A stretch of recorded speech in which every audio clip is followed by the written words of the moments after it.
السلام علیکم ورحمۃ اللہ وبرکاتہ۔ ایک سوال ہے، کیا اس طرح دعا کرنا جائز ہے کہ یا اللہ اپنے حبیب مصطفیٰ صلی اللہ علیہ وسلم کے صدقے مجھے فلاں چیز عطا کر دے؟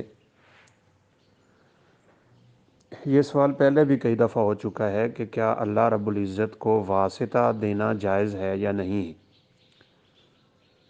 نیک آدمی کی دعاؤں کا وسیلہ اور واسطہ جائز ہوتا ہے۔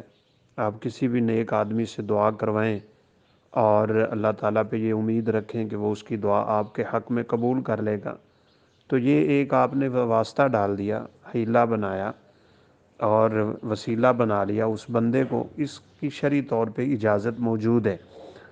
اسی طرح انسان اللہ تعالیٰ کو اس کے اسماء و صفات کا، اس کی بڑی کمال قسم کی جو صفات ہیں ان کا واسطہ دے سکتا ہے۔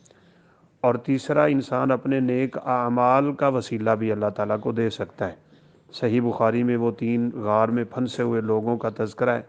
انہوں نے اپنے اپنے نیک اعمال کا واسطہ دیا تو اللہ نے غار سے پتھر گرا دیا تھا اور ان کے نکلنے کی جگہ بن گئی تھی۔ جو شخص ان تینوں میں سے کسی ایک کا واسطہ ڈالتا ہے تو اس میں کوئی شرعی قباحت نہیں ہے، کوئی ممانعت نہیں ہے، کوئی اشکال نہیں ہے، کیونکہ ان کے دلائل موجود ہیں۔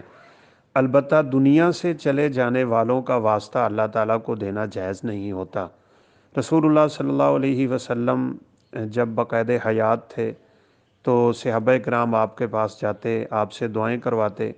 پھر صحیح روایت موجود ہے کہ سیدنا عباس رضی اللہ تعالیٰ عنہ کے پاس عمر فاروق گئے تھے اور کہا کہ ہم تیرے پیغمبر کے چچا کے واسطے اب آپ سے بارش مانگ رہے ہیں، یعنی اللہ تعالیٰ سے۔